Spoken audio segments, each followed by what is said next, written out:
আপনি যদি গর্ভবতী হন তাহলে আজকের ভিডিওটি আপনার জন্য। আমরা আজকে দেখব গর্ভাবস্থায় অতিরিক্ত বমি। তবে গর্ভাবস্থায় বমি হওয়া কিন্তু স্বাভাবিক। সেই ক্ষেত্রে যখন মাত্রাতিরিক্ত বমি হয় তখন আমরা চিকিৎসকের পরামর্শ নেই বা কোনো ওষুধ খেতে হয়।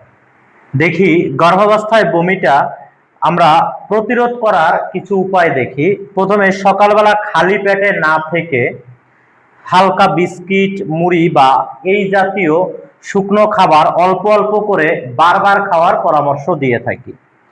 সেক্ষেত্রে তেল, চর্বি বা মশলাযুক্ত খাবারগুলো এড়িয়ে চলার পরামর্শ আমরা দিয়ে থাকি। পর্যাপ্ত পরিমাণের পানি পান করবেন।